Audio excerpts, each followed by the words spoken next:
faites très bien de nous rejoindre sur Afro Info 243. Dans cette production, nous vous parlons spécialement du football.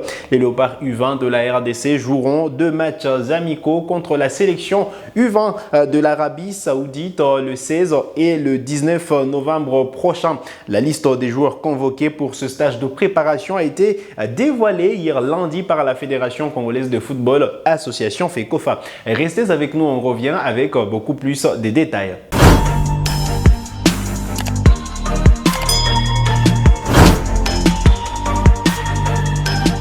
Allez, très content de vous retrouver sur Afro Info 243, qualifié à la CAN prévu l'année prochaine. Les Léopards U20 seront en stage de préparation, cette fois avec les binationaux. Il faut rappeler que lors du tournoi zonal qualificatif à la CAN, évidemment, la sélection nationale congolaise était composée essentiellement des joueurs locaux parce que le tournoi s'était organisé en dehors des fenêtres FIFA. Là, évidemment, il y aura ces stages de préparation prévue dans une fenêtre FIFA et donc voilà, on aura la possibilité de compter sur les binationaux et la liste a été rendue publique depuis hier. Elle est élargie. 30 noms sélectionnés pour ces stages de préparation. Il faut rappeler quand même que ce stage de préparation sera ponctué par 2 matchs de fixation face à l'Arabie Saoudite les 16 et le 19 novembre prochain. Alors, on va revenir sur la liste des joueurs sélectionnés. Il y a d'abord Ryan Toutou de Strasbourg en France qui a été appelé, Ike Ouchoudi du cercle sportif Don Bosco et enfin Johan Bopaka du FC Mulhouse en France. Voilà les 3 gardiens de but appelés pour ce stage de préparation des Léopards U20. Alors, en défense centrale, on retrouve Philosophé Mabete de Wolverhampton en Angleterre.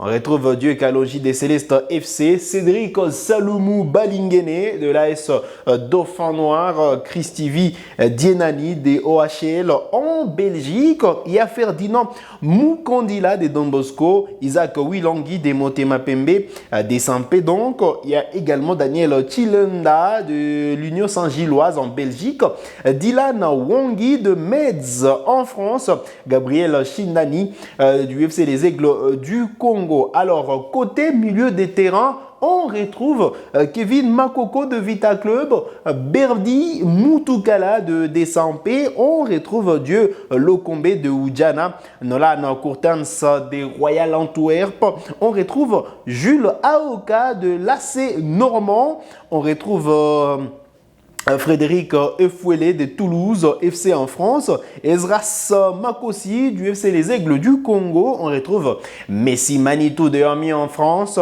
Eugène Idumbo du FC Les Aigles du Congo et en attaque Samuel Ndanda de Sampdoria en Italie, Winere Boma de Oudjana, Ibrahim Matobo des Les Aigles du Congo, Tony Talassi des Anges Verts, Axel Kayombo de Lausanne en Suisse, Johan Mboko de Lecce en Italie, Isaac Lufiuku, voilà donc de Caen en France, Chabani Isaac de Kouyaspor et enfin Faverdi Bongeli de Mazembe. Voilà les 30 joueurs sélectionnés pour ce stage de préparation qui va se dérouler lors de la fenêtre FIFA de novembre, ce mois-ci donc, et qui sera ponctué par 2 matchs de fixation, comme je le disais, face à l'Arabie Saoudite. 2 rencontres prévues à Jeddah. Voilà donc l'essentiel à retenir autour de cette équipe nationale U20 de la RDC. Je le disais, elle s'est déjà qualifiée pour la prochaine CAN. Il faut donc commencer à se préparer, commencer à se projeter pour cette compétition, surtout être prêt d'en découdre pour cette compétition. Les Léopards qui vont retrouver cette compétition, qui vont retrouver la CAN U20, la CAN de la spécialité après plusieurs années d'absence. C'est des bons augures donc pour cette sélection d'âge, la RDC. Alors, la petite précision, les 2 rencontres se dérouleront les mêmes jours pour les matchs des Léopards seniors. Vous le savez, il y aura la 5e et la 6e journée des éliminatoires de la CAN. Là, nous parlons évidemment de la CAN Maroc 2025. Nous sommes chez les seniors et les Léopards joueront la Guinée et l'Éthiopie. D'abord le 16, vous le savez, en Côte d'Ivoire. Voilà la Guinée qui ne peut pas évoluer à domicile et donc qui est obligée évidemment de recevoir donc la RDC en Côte d'Ivoire. Ensuite, la RDC terminera la campagne les 19 face au Walia de l'Éthiopie. Et donc, pendant que les Léopards messieurs joueront les 16 et les 19, les Léopards U20 joueront également les mêmes dates, soit les 16 et les 19. Voilà, dans les cadres de ces deux rencontres amicales, deux rencontres de fixation. Parlant des stages de préparation, il y a également les Léopards locaux, les Léopards A', qui sont en stage de préparation à Kinshasa depuis samedi. Ces stages de préparation, justement pour évidemment se projeter pour les éliminatoires du championnat d'Afrique de Nations qui se profile à l'horizon. Déjà, c'est du 1er au 28 février 2025 et les Léopards joueront entre le 20 et le 29 décembre le Tchad. Voilà pourquoi les Léopards accentuent la préparation avant donc d'arriver au mois de décembre et entrer évidemment de plein-pied en compétition face au SAO du Tchad.